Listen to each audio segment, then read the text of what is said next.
I was so sad, man, because I had 2 sickle cell crises back to back. Gotcha. My mindset was shattered. Gotcha. I couldn't think right.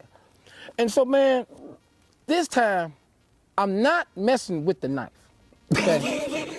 I know that for a fact. I remember having the first time. I'm not messing with the knife. So I say... That technique over. I say, okay, I'll tell you what they're going to do. I wrote another note, right? Said all the things I had to say in the note. And because I had this constant beating, you'll never be nothing. Man, watch what you say to your kids. See, you got to understand, all this is going on constantly. Yeah. And so I get some sheets, tie them together. And man, I throw it over there, man. Now I got a knot tying badge from Boy Scouts. I know what I'm doing. All this being. It's not funny. No, this is my mindset. Come and show you. Watch what happens though. Watch what happens. I tied that. I threw it over the top of the door. I got a little footstool. I done tied the noose and everything. I'm standing there. I'm finna get out of here. I'm gone. Because it's hell in here. Oh, man. It's hell in here. It's hell in here. Nobody should have to live like this. This is hell in here. You understand? This is hell. I kicked the stool from under me. Fell square on my ass. It was too long. The sheet was too long. No. The knot I had tied on the other side of the door gave way. And I fell straight down. I'm talking about Beane. Legs. Look, Beane. Legs. I'm talking about when I kicked the stool. I'm not laughing. I swear to God, Beane. I'm not laughing. I fell square. Like in an L. Flat on my behind. Dog. I said, that's it. I said, I can't even kill myself. I can't do it. I got doing nothing right. I can't do nothing. I can't even kill myself. I'm not laughing. Dog, I sat on the side of my bed, Beane, and I just looked around and said, I can't even kill myself. Oh, man. Thank God. God. And thank God I did, man, because it was just showing me. Boy, stop. You're not leaving. You got a purpose, man, and you're not leaving. You're going to have to fulfill this purpose. And I didn't even know that at that time, man, that I would have my own foundation working for sickle cell. Let's talk about it.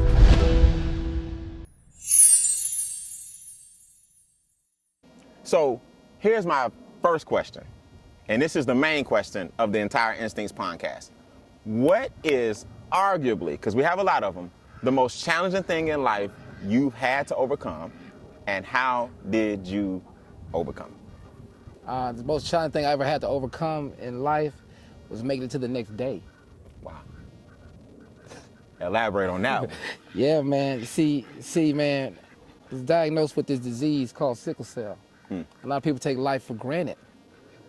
See, you wake up, you just go outside. I can't do that, man. Situations that can happen in my life, it can change it in a light switch in the blink of an eye. Wow. See, sometimes, man, I think people complain about the wrong things. When it's life, you should be celebrating. See, I can't take the rest. See, when you had these 2-week stints in the hospital, man, what you think I'd be doing? Be fighting for life. Right. That's the number one thing for me, is making it to the next day. Now, is that every day, or you had a flare every day? No, not every day. It's just that when it happens. When it flares up. When it flares up and you go to a crisis, man, and you down, when you got something going so right in your life, and then here this comes. And now I got to look at, am I ashamed? Am I embarrassed? How do I pick it back up? Do I keep going? You have to learn, man, that you're going to fall and stumble. I love sickle cell for the fact it reminds me that every day is a gift. Every last one of them. He said, I love sickle cell. Yeah. For the fact that it reminds me that every day is a gift. Every single day. Now, the second part of the question, real quick, how did you get through your scariest stint, 2 weeks or further? What allowed you, what did you say to yourself to get through living day to day at that moment, not knowing if tomorrow was coming? How'd you get through it? Man, I'll be honest with you, man, that ain't nothing but God. I'm gonna tell you that, man. See, man, it's kind of a lot of the things, man, that when you have sickle cell and you have the condition that I have and the way I have to live my life and certain things, man, simple stuff don't bother you. That's right. I can see that. You understand? Yeah. So I don't care about my light bill being pink. I don't care nothing about it. You know why? Because I'm glad to just see the pink letter. Got you. You understand? Got you. So every time you in those moments, man, the one thing you have to understand is, man, you just got to have a will to live. Right. You haven't thought about dying yet, Brian. You ain't did that. Right. I almost died 7 times. Wow. And how old are you, Junior? 43. 43 years old. In case you don't know by now, this is Junior from the Steve Harvey Morning Show, joining us on the Instincts PONDCast. My man. I'm glad to know you, man. Hey, man, I'm glad to know you, bro. Let me tell you something. Why am I out here talking to you on a dock? Just tell me why, bro. We can't do the podcast. I didn't know you had a pond. Yes, sir. What are we doing? I don't know. I know black people got a lot of stuff. Yes. I don't know black people got their own pond. Yeah. With ducks.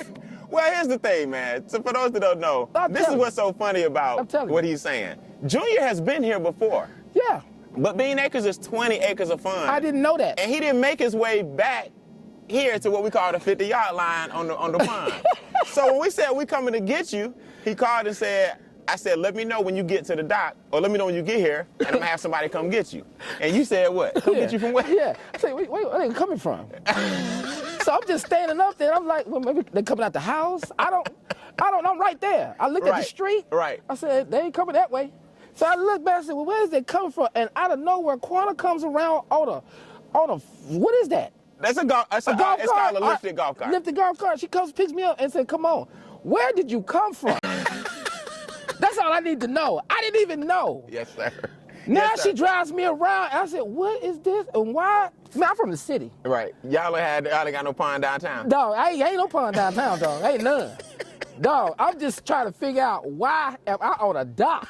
That's the first shock I got to get over. Well, hey, we But got man, a I'm lot. proud of you, man. I love this. No, I appreciate it, man. No, I got to expand my vision. I ain't thinking big enough. Yeah, man. that's what it does, man. That's what it does. That's what it does. Automatically. When I acquired it, that's one of the things I wanted to do. Even people successful like yourself, I just think a lot of times it's good to see different people's perspective. I never thought I had 20 acres. I grew up on both sides of the tracks. I never thought I'd be here. Definitely didn't think I'd meet somebody like you, man. So, God, it's all man. in the works. You know what, man? I told you, man. I told you a special dude. I already told you that. I really mean that. You know, man, it's one thing, man, when you can look somebody, man, and say, man, he don't even know it. He ain't even at the top of his potential yet. Wow.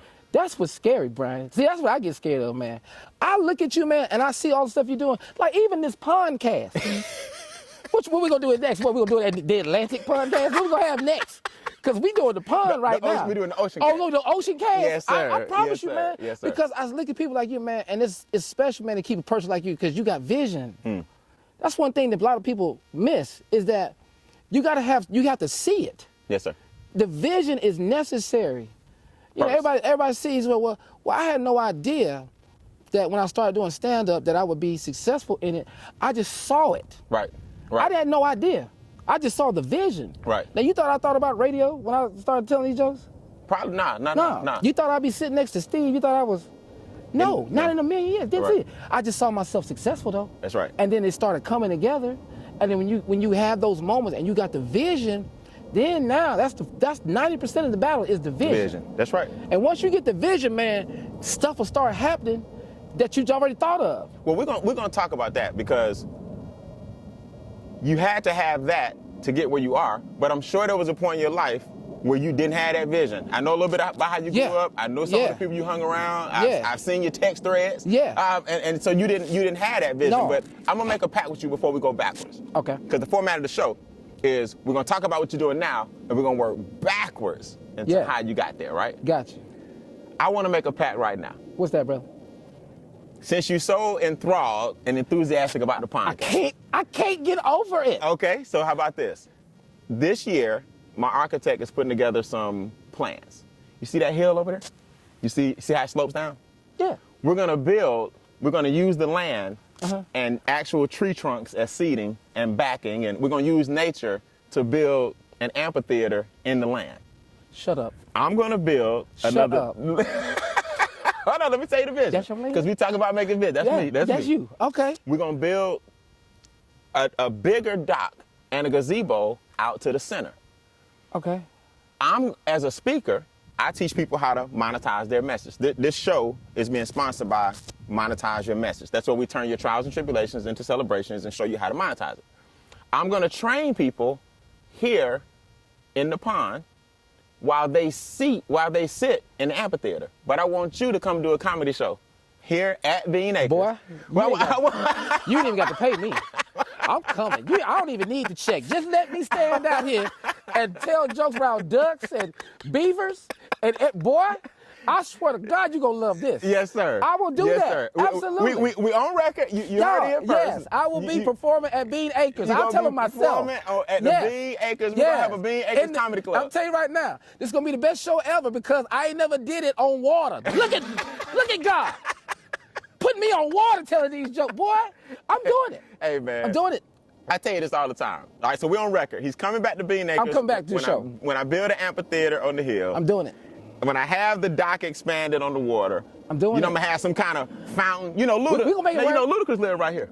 Ludacris live in my backyard, yeah. Every day I got to walk by his pond. He got a pond too? Yes, sir. We all got ponds. Yeah. Oh, they out here. They passing out ponds out here. You gotta have pass out pond money. Ooh, you gotta have some money just to get a pond. Man, let me tell you something. I walk by his house every day, and the vision every day gets bigger. His gazebo, how he got the aerator kicking the pond up. Every day I walk by, it get bigger, man. It get bigger. He got the fountain. No, he got that Fast and Furious money. Yeah, that Fast and Furious money working. So shout out to Ludacris, man. Yeah, man, my dude, man. Can I come over? I'm right here. Vision, right? Vision, man. Talk to me, real quick. Take me back to the beginning, real quick. Mm-hmm. You on stage? No, before you get on stage. Did you know that people tell you were funny? Did you know you would be doing stand-up? Were you in school telling jokes? Did you know that? At what point did you know I'm funny and I want to make funny money? I'm gonna tell you something. I was actually, man. See, I was always just a funny kid. This is how I am. I got the same energy I had when I was 10. I just always like that, right? I already knew. My family already knew. They already knew. I used to dress up like James Brown, Michael Jackson. I do all that for them. When company come over, go get James. You want to go get James? I go get James. You know what I'm saying? I would do all that, right? So, in school, in the 7th grade, man, 7th and 8th grade, man, in school, the science teacher, her name is Ms. Parker, never forget her.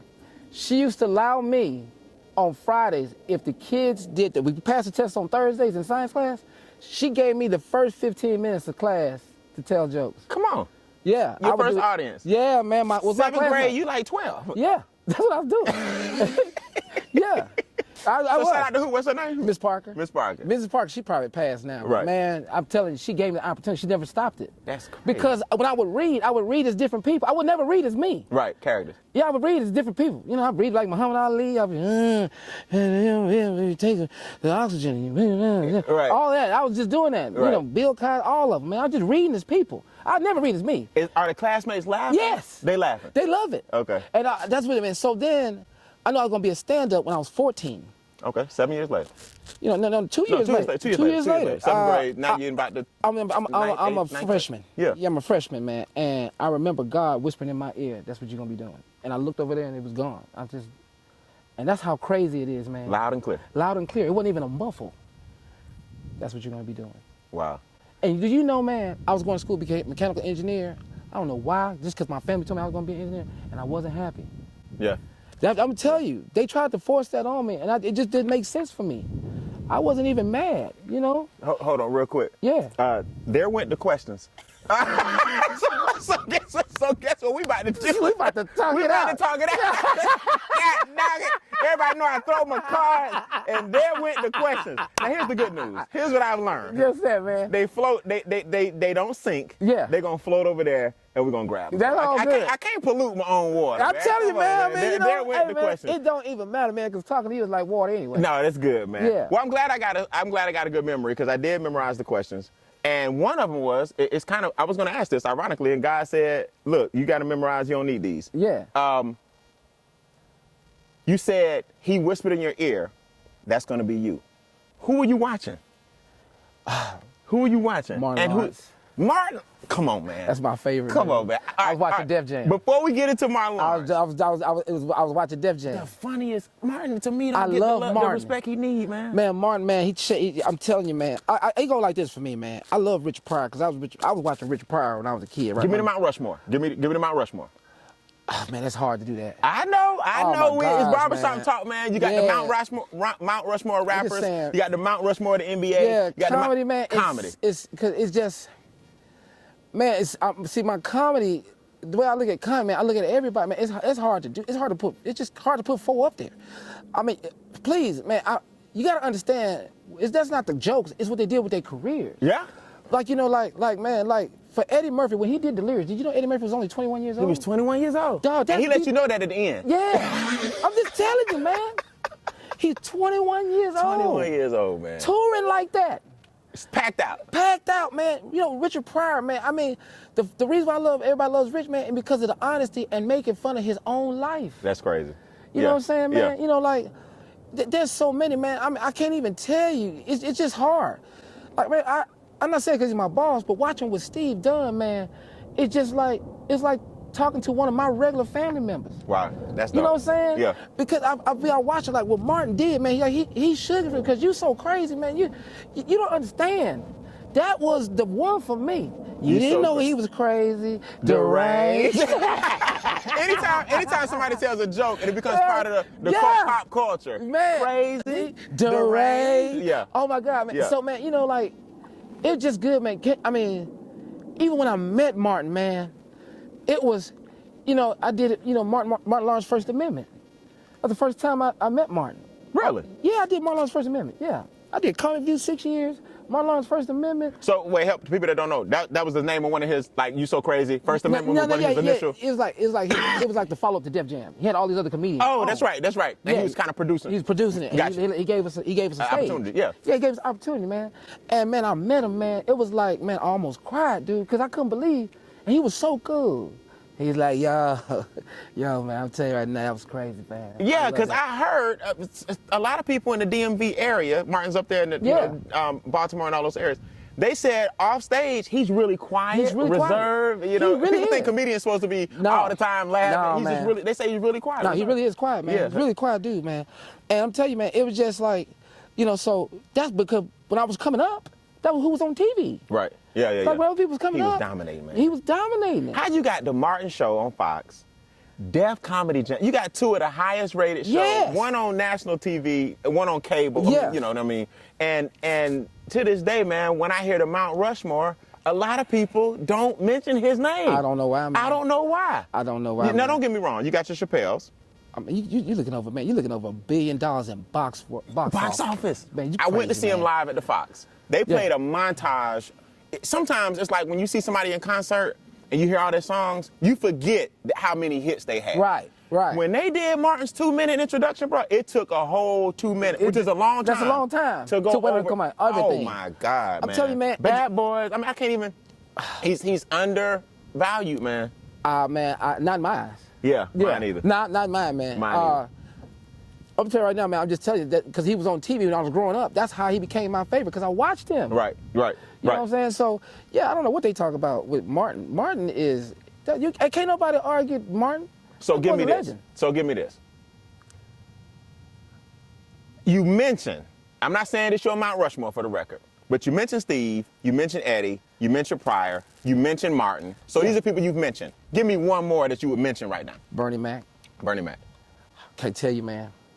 I can't tell you, man, what Bernie did, man. Bernie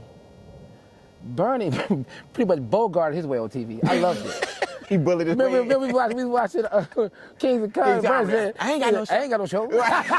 And next thing you know, Yes. welcome to the Bernie Mac show. I mean, I want a show. I'm just playing. Yeah, he did. Yeah, and got one. He got one. Called it into, he pulled it into him. Yeah. Man, but his comedy was so relatable. Yeah. He got jokes, man, that people can go back and just understand. Bernie Man been doing this a long time. He been in Chicago, man. He had a night every night. He was doing comedy. Back to back. Yeah, man. Then Bernie taught me something, man, when he was on Oprah, and he told me, man, and this is something that, man, I took to heart. He said, "Don't do it for the money. Do it for the love." Absolutely.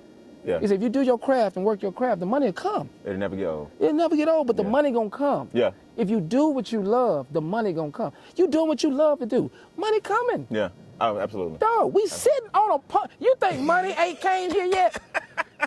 Yeah, like money It took a little bit to get Nah, it. I'm just It telling took you. a little bit to But get you it. never took Yeah. your eyes off the prize, Absolutely. though. Absolutely not. And that's it, man. You do the stuff you do, man, and you talk to the people you talk to because it's your passion. Yes, sir. You know what I'm saying? You always doing something to motivate somebody else. Yes, sir. Man, you so much of a giving person. Do you know what it takes to have people come out to your pond? Not much. I couldn't wait till you. I got mad, actually, because you didn't call me yet. Hey, let's clear this up. I did. Let's clear I this did. up. To everybody watching. To everybody watching. I got to mad. everybody watching. I did. When you commit to having the Instincts PONDcast outside, I did. The first thing you check is the weather. Okay? You got to make sure it's not too cold. You Yeah. got to make sure we out here scorching. You got to make sure we ain't out here sweating. When I looked through my phone and said, who can I call on such short notice? I called you and you responded. Yeah. Instantly. Instantly. But this is what people miss. Yeah. You can't bring Junior out, man, and I'm a few episodes in. No. I had to wait to get what they No. call a few in the can. I don't care about the can.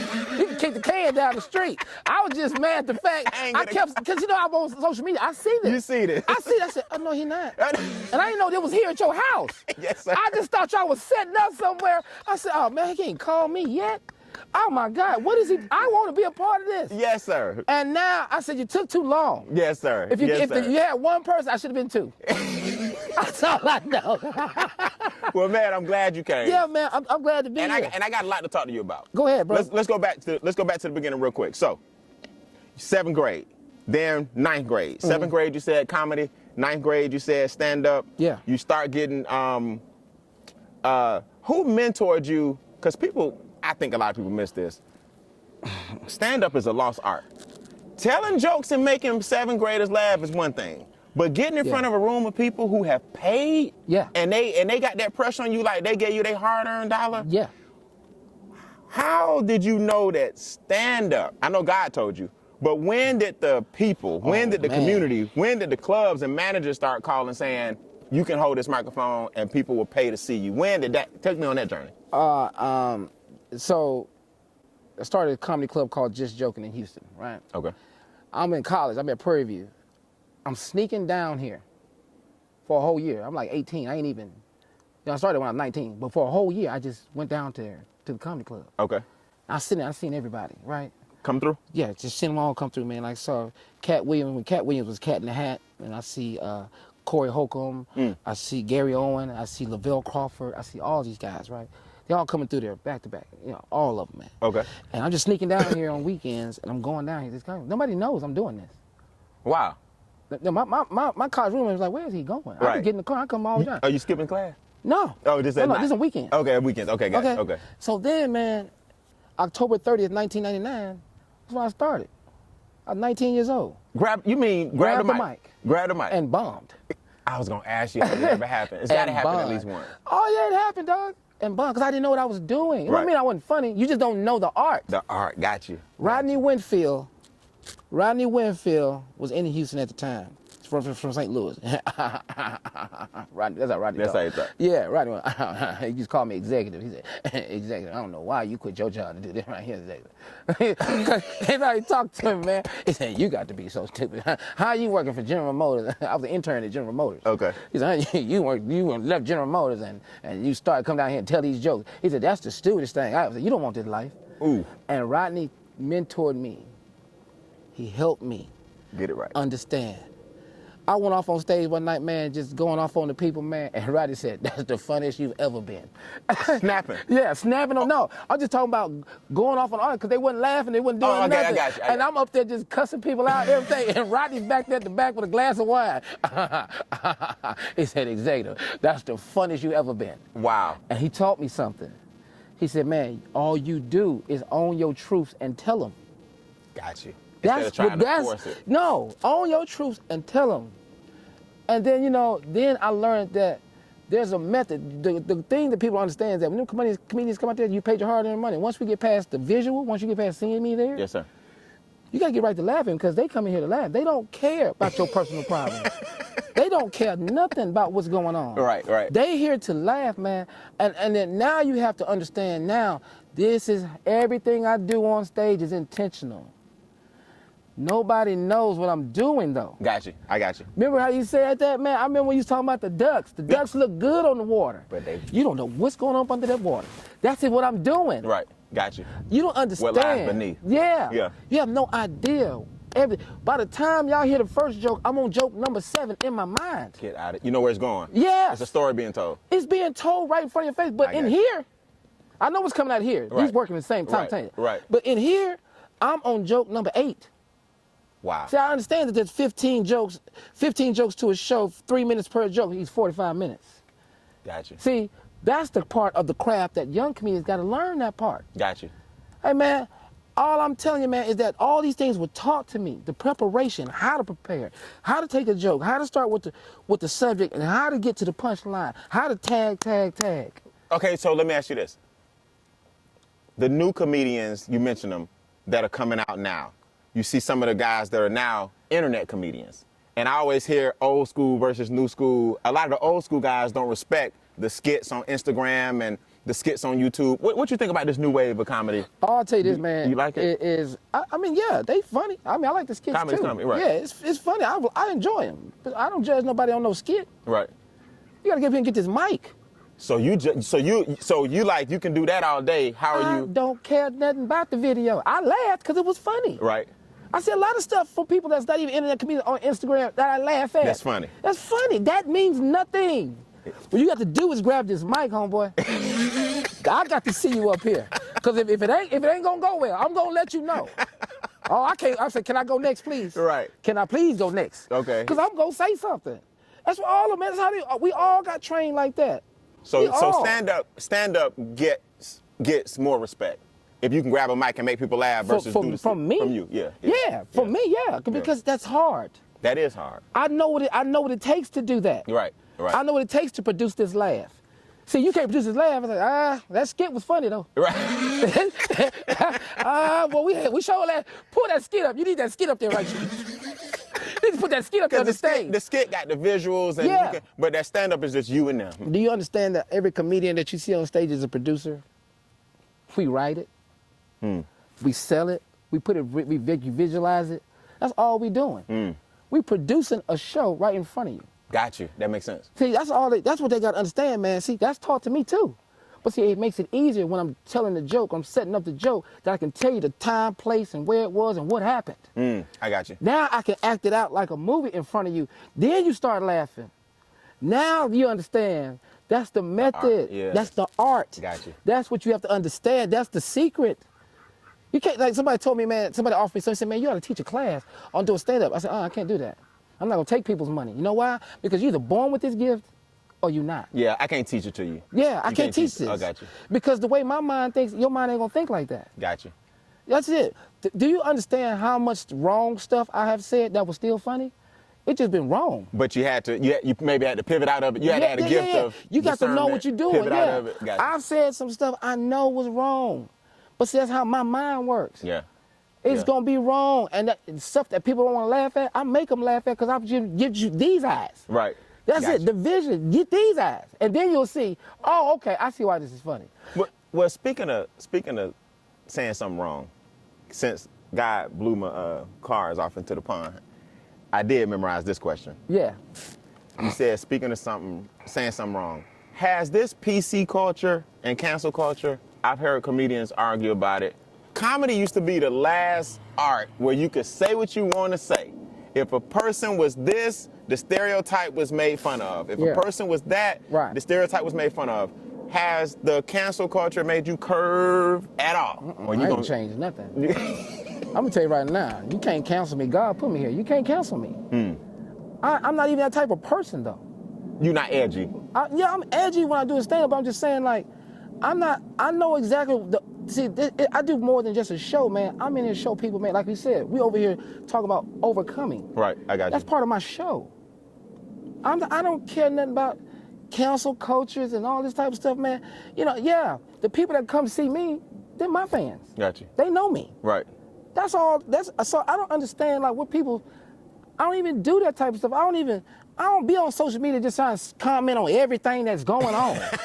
I don't care. You know why? Because I got to work. Right. I got projects. I run a company. Right. I don't have time to sit here and be, who said what? Hold on, let me put my project down and make a comment about this. Yeah. That ain't got nothing to do with me, man. Man, if it ain't positive, I ain't with it. Yeah. That's bottom line. I think what's happening is these days, man, these cell phones are a gift and a curse. The internet is a gift and a curse. Everybody you used to be able to, now. yeah, because now when I record it and you weren't at the show, which is why I've been to see Chappelle live, I've been to see Chris Rock live. They got those bags where you zip these phones up because if you weren't here, you don't understand the context that the joke maybe was told. Right. So if you just get a clip of it on Instagram, it'll look like I'm a racist or whatever. You know what I mean? Let me tell you something, man. You can take a 30-second clip, man, and make you sound crazy. Right, that's right. That's all it is. Yeah, that's right. The editing. Yeah. That's what the magic made. And I get canceled because you didn't get the whole. You didn't get the whole story. You know? It's 30 seconds. I got you. So that's why, man. It's like, I don't have that type of mental capacity, man. There's so much more we could be doing. Right. For me to be worried about cancel culture. What? Who the people that cancel you? Who that? Yeah. I remember Bill Maher made some statements.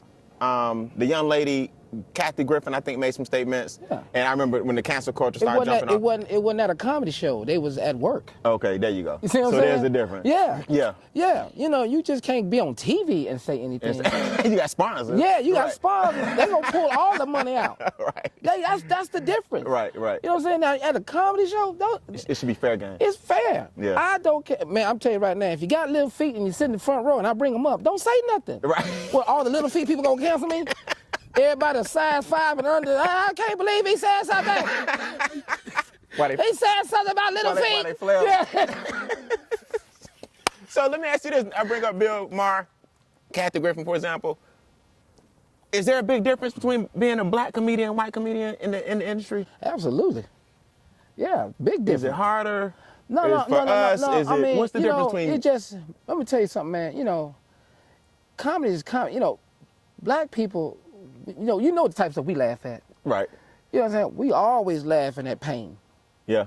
That's all it is, man. I just talk about my pains in life and let people laugh at them. They don't bother me. They funny. Because God had to put me in the situation for me to see it. Right. To go through it, to live it. You know what I'm saying? White comedians, I don't know a lot of them. All I know is pretty much black comedians. I don't really know a lot of white of them. Let me think about it. Hold on. Don't know none. You mean you don't know any personally? None. Do you ever seen Gary Owens? Do you know Gary Owens? Okay, I know Gary. I had to see you. Gary Black. Yeah, but Gary Black. See, I didn't even think of Gary Owens as white. Gary Black. Like Gary, know me on my phone, man. I love Gary. Yeah. See, he would have killed you. He's like, man, I'm a brother. Dog, but I ain't never looked at Gary Owens as no white comedian. Let me tell you something. We was on the Tom Joyner cruise, right? Gary on all the comedians. We're on here, man. I'm gonna show you the picture when we get done. All the comedians on there, man, and we had this thing called the Drink Tank that Janty Brown was hosting, right? And we sitting up there, man, and Gary Owen is the only white guy up here. Right. Like, he's the only white guy.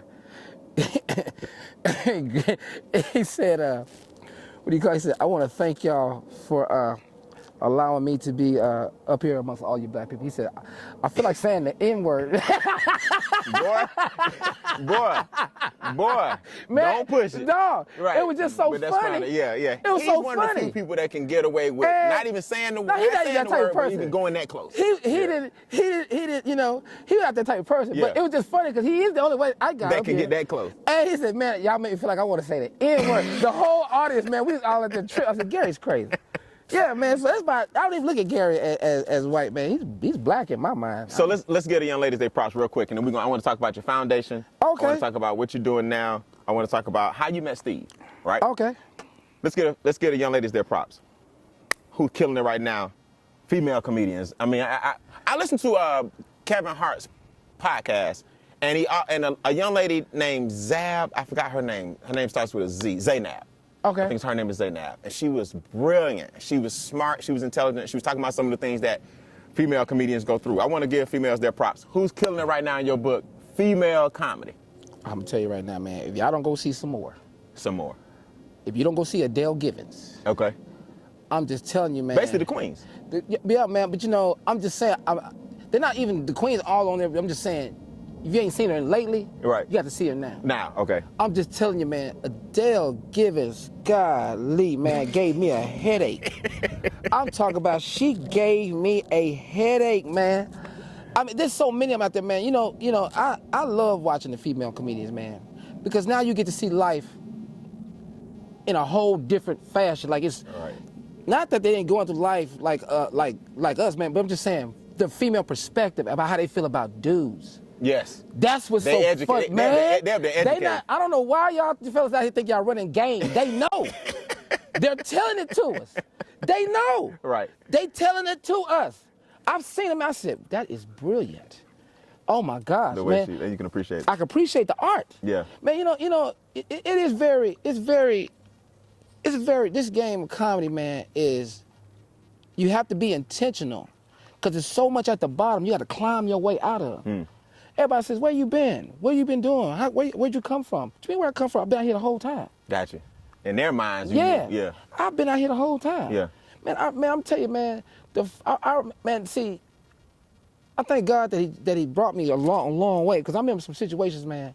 The only thing I could hold on to was that voice at 14 when he told me this is what I'm gonna be doing. I've been in a situation, man, where they put guns on the table and talking about they were gonna pay me. I said, no, you're gonna pay me. They put guns on the table, or you had to? No. They put guns on the table. And said, we ain't paying you. We ain't paying you. I was gonna ask you what was if the guy took it in the wind, but I was gonna ask you what was the craziest thing ever happened. Yeah, man. That's gotta be one. That's one of them. How'd you come out of that? I didn't leave until I got my money. I said, ain't none of y'all killers. If y'all was killers, why am I still sitting here talking to you? Right, it'd be over. It'd be over. So give me my money. See, God already put me on a mission. He told me at 14 what I was gonna be doing. You can't kill me here. I still got to go do it. Give me my money. So you stood your ground. Stood my ground. Did dog. they pay? Yeah. Steve Harvey always talks about $25 and $10, and tell people real quick, man, the story of you. Was it on the highway, running out of gas, sleeping in the car? Let people know about that upbringing, having to go somewhere and get $20 for a gig, or let me tell you something, man. barely enough to fill up. Whew. Let me tell you something, man. This is how I knew, man. I remember they had this. I won the Texas Comedy Festival, right?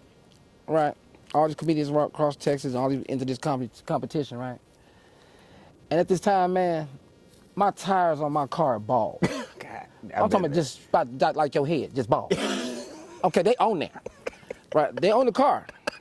I got to go to Dallas, Texas, man. From Houston. Okay. And so it's 250 miles, man, and the wires is showing and everything, man. It's the finals.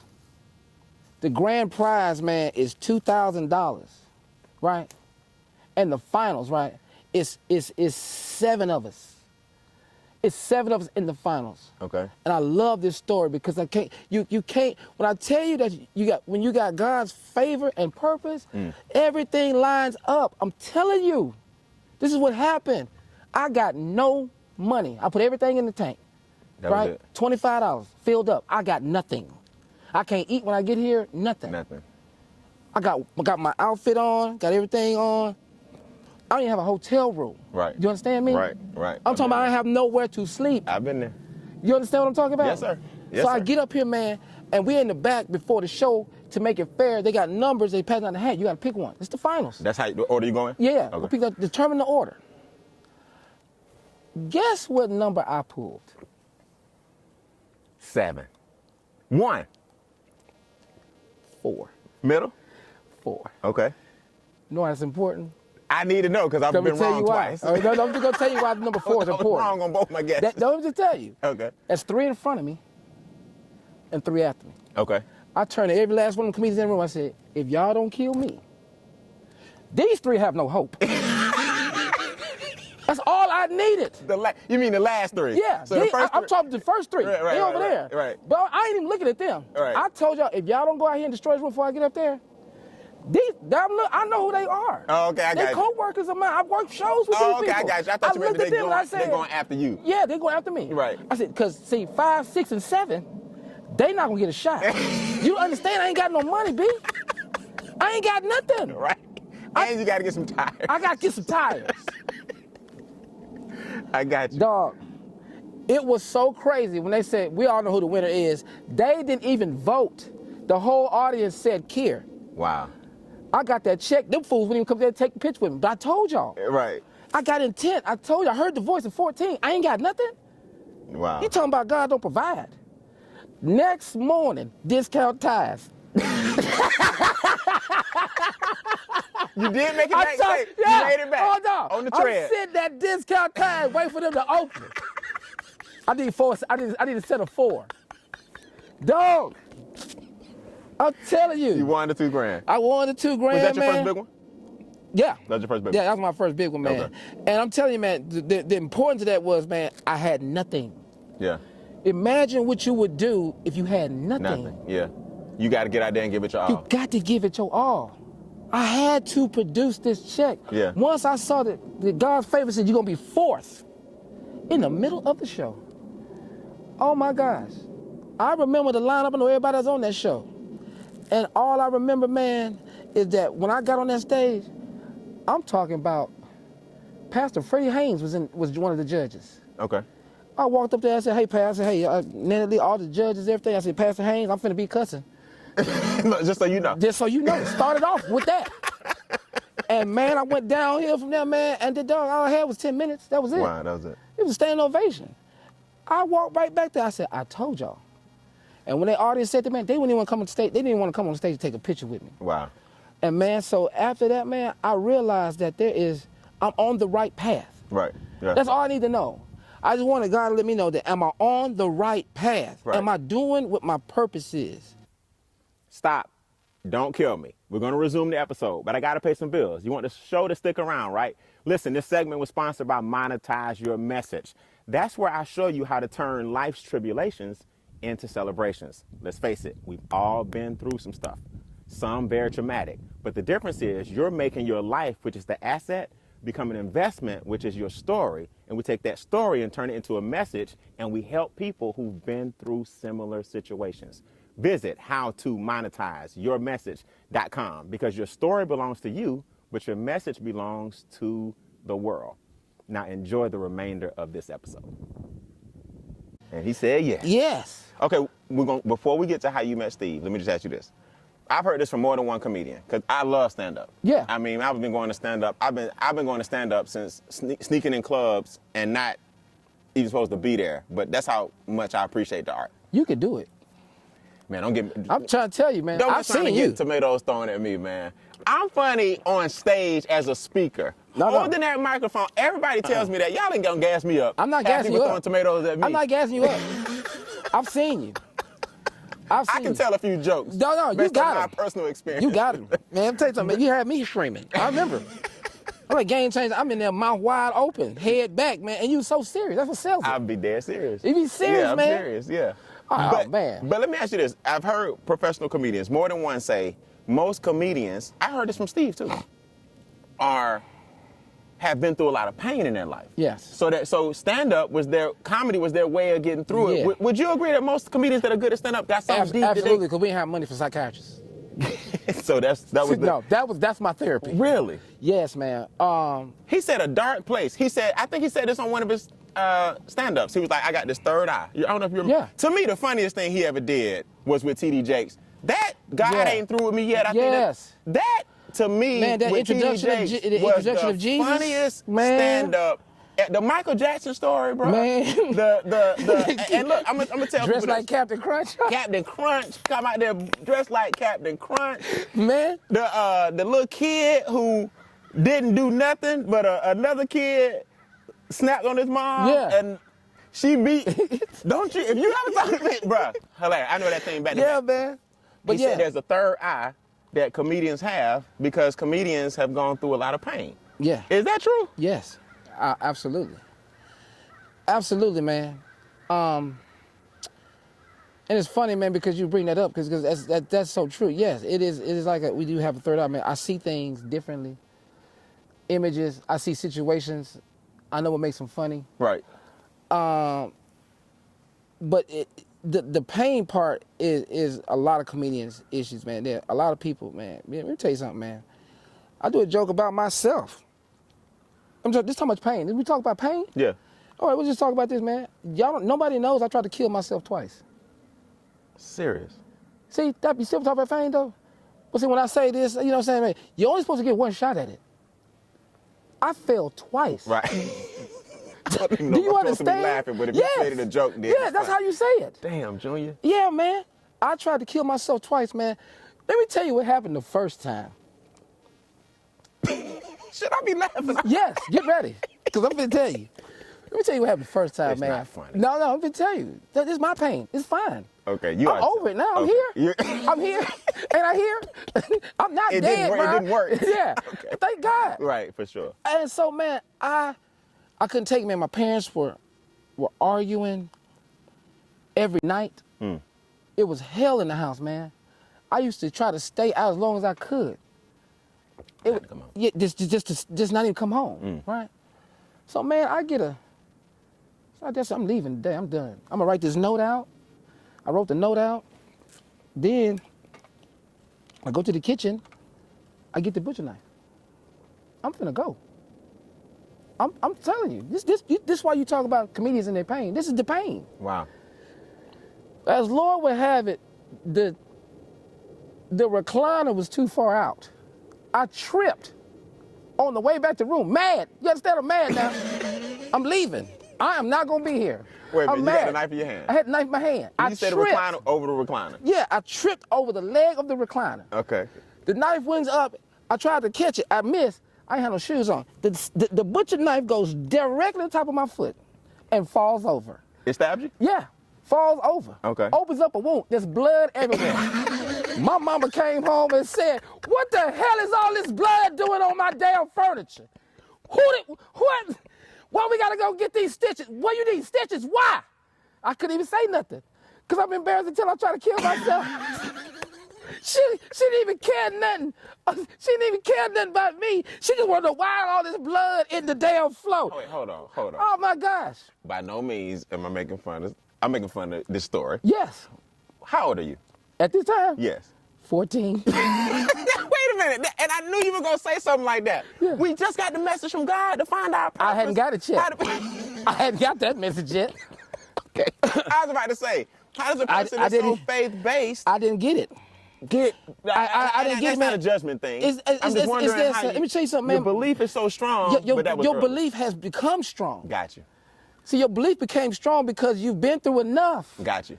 I've seen God's hand and favor in my life a lot of times. Got you. When them dudes pull their guns out, man, they didn't want to pay their money. That was God's favor. Right. I just had to be bold and tell I'm not leaving because I needed it. Right. He told me that's what I'm going to do. I need to produce. I got to produce. And so, man, at that time, man, at 14, man, you didn't understand, man, the hell that was going on in the house. Got you. Yeah. Man, my father told me I was never going to be nothing because he wasn't nothing. Wow.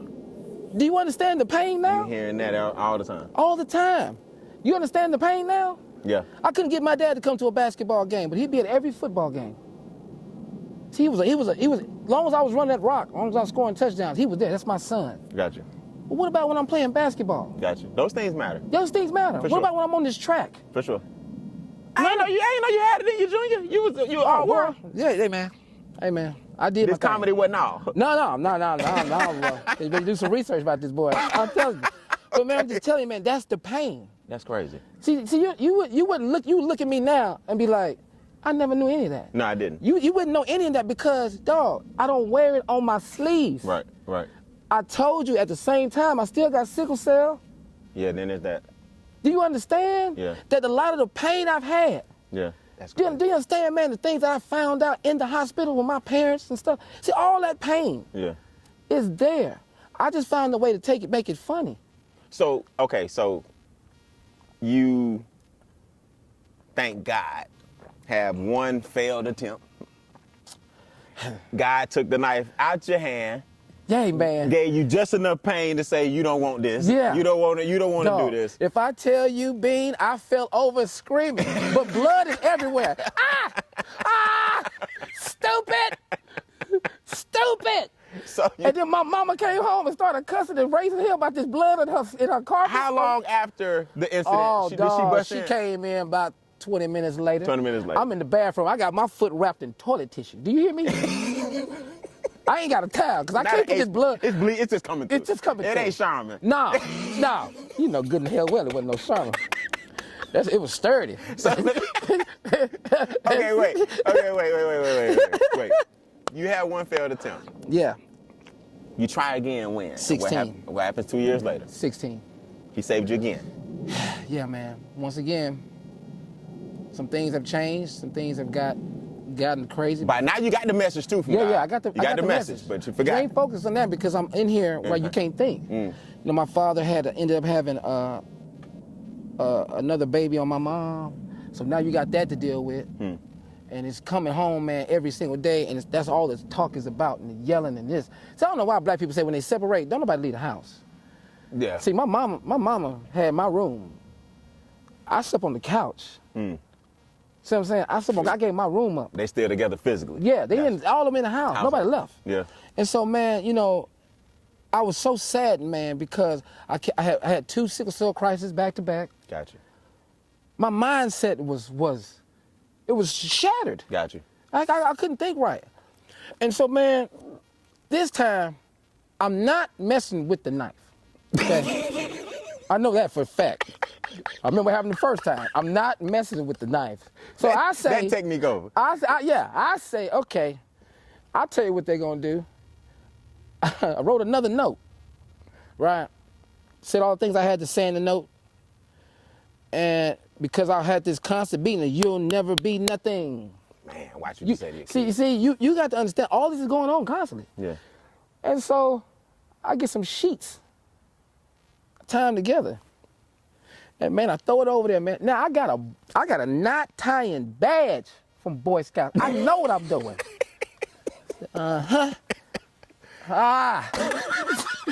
All this it's not funny. No, this is my mindset. Come and show you. Watch what happens though. Watch what happens. Tied that. I threw it over the top of the door. I got a little footstool. I done tied the noose and everything. I'm standing there. I'm finna get out of here. I'm gone. Cause it's hell in here. Oh man. It's hell in here. It's hell in here. Nobody should have to live like this. This is hell in here. You understand? This is hell. I kicked the stool from under me. Fell square on my ass. It was too long. The sheet was too long. No. The knot I had tied on the other side of the door gave way. And I fell straight down. I'm talking about V. Legs. Look, V. Legs. I'm talking about when I kicked the stool. I'm not laughing. I swear to God, V. I'm not laughing. I fell square. Like in an L. Flat on my behind. Dog. I said, that's it. I said, I can't even kill myself. I can't do it. I got doing nothing right. I can't do nothing. I can't even kill myself. I'm not laughing. Dog, I sat on the side of my bed, Beane, and I just looked around and said, I can't even kill myself. Oh, man. Thank and God. Say, thank God I did, man, because it was just showing me. Boy, stop. You're not leaving. You got a purpose, man, and you're not leaving. You're going to have to fulfill this purpose. And I didn't even know that at that time, man, that I would have my own foundation working for sickle cell. Let's talk about it. Yeah, man. Let's talk about it. Kier's Hope. You know. Kier's Hope. Yeah, it's man. It's on the hat. It's on the hat, bro. It's funny. I didn't know why I picked this hat. This board. It's hey, great. Man, it's a divine order. What we do, man, is, man, you know, we working to change the shape of sickle cell. See, Let's talk about what it is first. Okay. And is it only African American? No. Because people say, you know, only there's a misconception. You never heard that? Yes, I heard that. That it's not only African Americans that get sickle cell. No, y'all look at it in America. Have you heard that before? Like only sickle cell? Yeah, no. So let's clear that up. Yeah, no, man. It's a blood disorder, man, where most people's blood cells are whole. Mine is shaped like this, just like on the hat. Those are 2 sickle cells. Okay. Come together to make whole. Right? And so, no. See, what happens is y'all try to minimize sickle cell to just the United States. This is a global issue. All in Africa, all in Turkey, all in the Middle East. It's global. How many, you know, it's about... Now talk to me about what's happening. Because of the shape of the cells, when it passes through... When it passes through your veins and stuff, right? So when a bunch of them get together, when you're about to go into crisis, your blood vessels restrict. Gotcha. Making it tighter. So then they start sticking together in joints and stopping blood flow. That's what causes the pain. Gotcha. That's caused pain, man. The pain is Can it lead to a heart attack? Man, anywhere, I could get brain dead, everything. Yeah. Wherever blood flow. Wherever fly, yeah, that's crazy. So you got to understand, man, that a person with sickle cell lifespan is shortened by 30 years. Really? Yeah. Yeah, man. Yeah. Let me tell you something, man. Everybody with sickle cell, man, you get a death date. Mine was 11. I've been proving a doctor wrong 32 years, man. Come on now. I'm trying to tell you. Whoever diagnosed told me he's not going to live past 11. You should have seen me at 10. Because were you told that? Yes. You were told They that? told my parents I was not going to live past 11. So And you got the memo too? Yeah. So when you said we should have seen you at 10, you said you're right. When you say you should have seen me at 10, what do you mean? I was playing. I had some playing to do. I'm getting it in. I'm getting it in. Hey, look here. I'm not here for that. I gotta go play. Right. Because I ain't got but 6 months left. Oh man, that's crazy. And dog, it messes with you psychologically. Yeah, for sure. Yes, I didn't get diagnosed till I was 7. Oh, okay, got you. Yeah. And then they saying basically you got So this 4 years. 4 years, yeah. You know how crazy? That's a lot of pressure. Yeah. And so, man, when I got past that, and I didn't die on my 11th birthday, I said, what happened? What happened? Y'all were wrong. Yeah. That's right. So, man, so my foundation, man, I just work with families, man. What I do a 5K run every June, the first Saturday in June, man. You got to come out there and check it out. Yeah, for sure. And we have a great weekend, man. And we have a day party. We raise money. And then I take the money, man, and I buy families with sickle cell Christmas. 10 families every year. Wow. We've done now, but I'm doing it now 8 years. And so, man, I've probably given away about 100,000. Really? Yeah, man. What's the website? Where can people... Now, people don't have to wait to Christmas to contribute. No. What's the website? Now. Kier's Hope, Kiers, KiersHope.org. .org. Yeah, man. And so, man, it was so crazy, man. My Christmas giveaway is like a big party, man. That's dope. I got all the gifts and stuff in there, man. I even had a black Santa in there, man. I was proud. I got to show you this, man. It was crazy because the kids were sitting on Santa's lap, telling them everything that they wanted. Right. That's dope. They don't even know it's over there in the corner. Santa delivered them extra fat express. They talking about, thank you, Santa. I said, don't thank him too much. But no, man, it did, man. And so, man, everybody in the family gets gifts. I don't just buy it for the person with sickle cell because it's a family issue. Yes, yeah, I can see that. You understand, man? What made me come with this concept, man? That when I have a crisis, man, I came up and I was on the medication. I woke up, man, and I saw about all these people in my family just standing in my hospital room, and it's probably about $11,000 worth of salary in here today because I got sick. Oh, man. See, you understand, man? Yeah. So all my programs are initiated to keep the family running. Yeah, because this has an economic impact. Yes. It impacts the whole Yes, household. man. It has an economic impact, man. And so, I want to have programs initiated to where we can have sitters sit in with your children while you go to work. And when you get off, they'll report to you what the doctor said. Gotcha. That way you don't have to lose any income. Got you. That's the need. Is that the next phase? That's the next phase, man. Phase? Yeah. That's my next phase, man. I'm gonna figure out how to get that grant and launch that because that is so vitally important that these families do not lose the money that they gonna need. You can't you understand. What if you're a mother and a couple or a father and you got 2 kids with sickle cell? What do you do then? I never even thought about that. See? Yeah. See Is it genetic? Yeah. It's genetic? Yes, it is. Yeah. Yeah, man. You ain't even reason why that's why I don't have any kids. Are you afraid? No, I couldn't never live with myself passing this on to my child, knowing what's waiting for him. That's just hard for me to do. What's the likelihood? Do we know of? It just depends, man. I think it's about it depends what. I already got it, so whoever I have a baby with, the child gonna have the trait anyway. Oh, wow. And then if the baby don't have the trait, they're gonna have the full blood bleed. Oh, gotcha. Yeah. Oh, okay, I got you. It's just something, man, I was not willing to let my parents, put on myself as a parent. As a parent, to deal with that. To deal with that, knowing what's waiting. Oh, I never thought about that. Yeah, man. Yeah. So, I can always adopt. Yeah, for sure. That's what I'm gonna do. Yeah. That's honorable, man. Yeah. So before we go, we start at the end and we work backwards. Yeah. You gotta let the people know that funny story. How did you and Steve connect and how he told you he wanted you to come on to the show? How did you and Steve Harvey connect? And what was that call or meeting? I would tell you, man, it was life-changing, man. Tell you something, man, I have so much respect for Mr. Harvey, man. He showed me and taught me so many things. I can only imagine. I first met Steve in 2002 in Los Angeles, right? Okay. Sean McDonald invites down there, we got a showcase. He wanted me and this other gentleman named Al Freeman to be in this showcase that their company was doing. And so I flew out to LA, man, and I go out here to do the showcase. So then we go to lunch at the Rainforest Cafe in Los Angeles, right? I think it's like in Sherman Oaks off of Ventura. And a Rainforest Cafe, and I go in there, man, and I'm just following Rashawn in there, man, and I sit down, man, I see Steve for the first time, dog. It's like your comedy legend is sitting right in front of you. Right in front of you. I was like, and man. You got the glow around it. Dog, yeah, all that, the aura, it was everything on there. I can't be a comedian. We just cracked the same joke at the same time. I told you. I didn't rehearse this. You didn't do that. Man, put me on stage. Yeah, man. I'm gonna open for you. I want to open for you. Yeah, come on, man. Come on, man. We just cracked the same joke. Okay. You did. You did. Like without hesitation. Yes, sir. And so, man, I sit there, man, I meet a man, and then Rashawn go take care of some other business.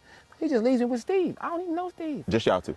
It's just, just me and him, his security guard, everybody, And we sitting there, man. He's like, all right, you'll take care of that. I got him. He don't even know me. He barely knows me. Wow. Next thing I know now, I'm in the truck, right? Sitting in the back seat behind Steve. Steve sits in the front. Yeah, right? of course. Of the Suburban. We in the Suburban, right? Sitting in the back seat. I'm like, where am I going? I just met Steve. He just said, come on. Yeah, he said, come on. I don't even know. You go to Beverly Hills, man. He's living in this penthouse, right?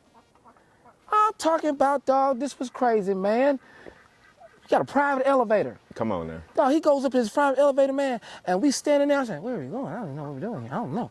I'm just going along with it, right? And then we get up to the top floor, man, and ain't but 4 apartments up here. Big old building, 4 apartments. 4 apartments. Steve, we walk off right to the private elevator, right straight to his door. Shag carpet, ankle gone. It's that high? Dog, it was that high. When I tell you Steve, 70s dude, dog, he for real. I'm talking about ankle gone. I didn't even know. I couldn't even see my shoes. You just stepped in. Dog, I stepped in. I didn't see my shoes no more. Okay. All right. So then we go here to the El Rey Theater, man. He's performing at the El Rey. He had like a show. He had like an Apollo style night over there, man. Okay. Man, I was just walking there with Steve, man. We going there, man. I'm talking. This the first day. I never didn't do anything. I don't know him. Right.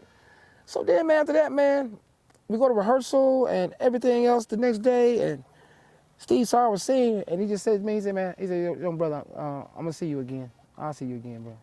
It wasn't until 2009 until I seen Steve, 7 years later. And that's 2002. That was in 2002. He said, I'll see you again. I'll see you again. I ain't see Steve till 2009. He didn't drop a hint.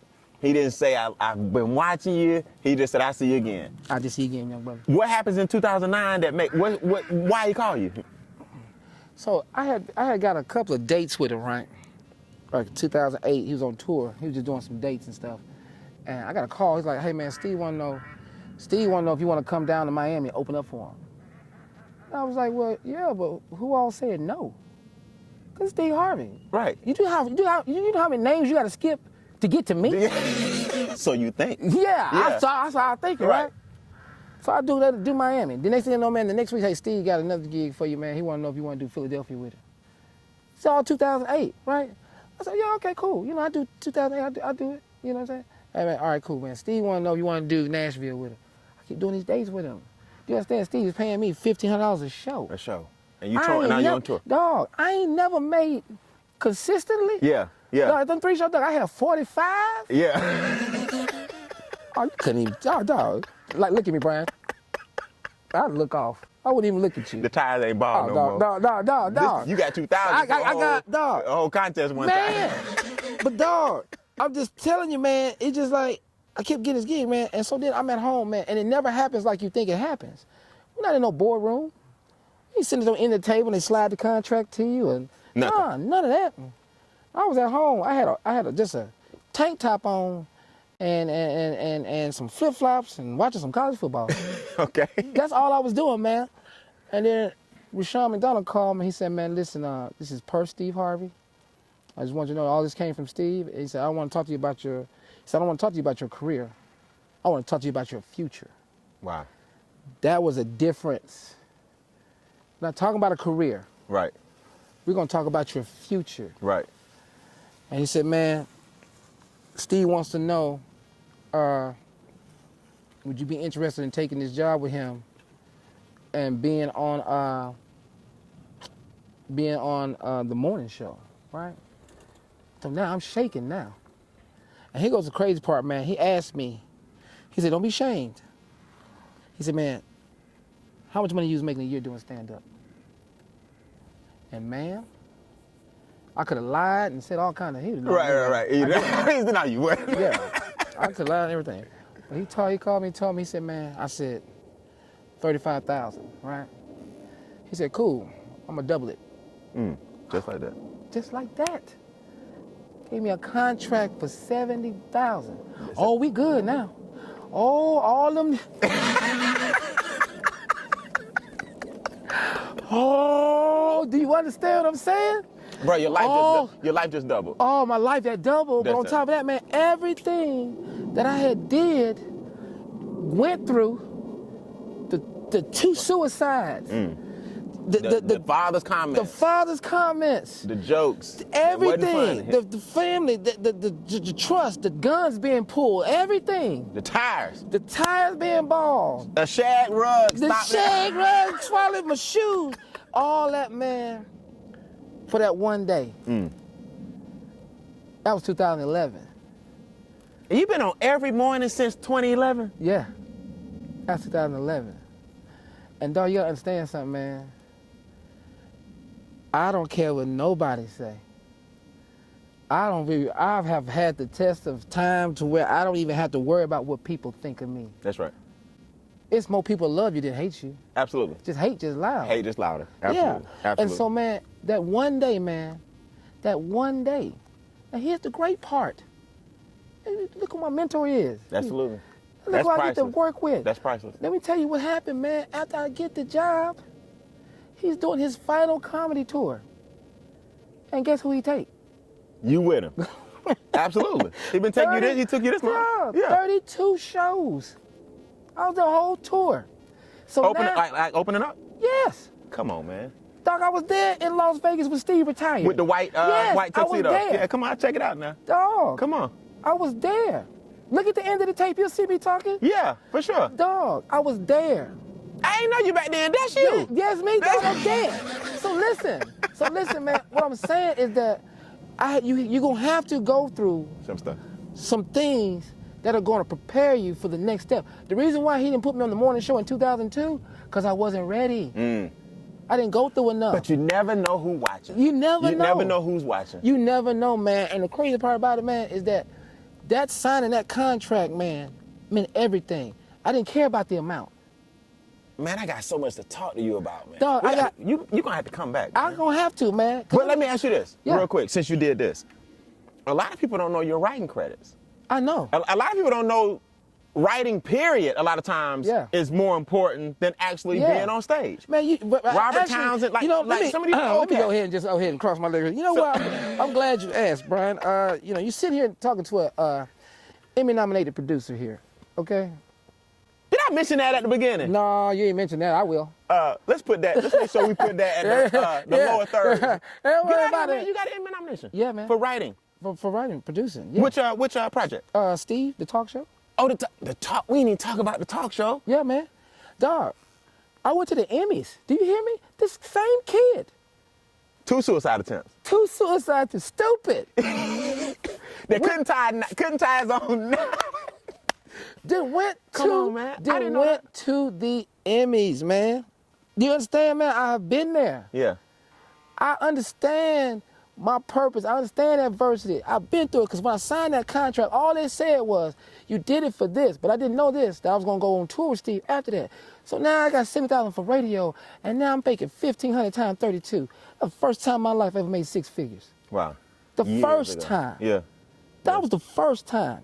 And man, do you know, man, that I actually did appreciate that moment until it was 10 years later, like now. Because, dog, it was difficult. That's why you start talking about comedians and their lives, man. It was difficult just to get to that point. Yeah, absolutely. I can see it. You know what I'm saying? Absolutely. It's so much more I got to do. Yeah. I got TV shows to write. It's just the beginning. It's just the beginning. And you had a second to chill with me on the Instincts PONDCast. Why am I out here? Why? Oh, before I forget, because I'm a little crazy. You asked me about the gorilla. I know. Oh, I Well, you know what? You got ducks out here. Yeah. So why would I ask you about a gorilla when I see ducks and stuff out here? You got crappie in this pond. You got drum and catfish. Why I'm gonna ask you about this gorilla when you got animals all around? It like he right at home. Yeah, man. I'm like, hey, the nice little gorilla. All right. You can turn it. So I'm starting to do something for the show. Okay. All right. So this segment is sponsored by the Instinct series, right? The Instinct series is where I take animals and their different qualities and how they survive.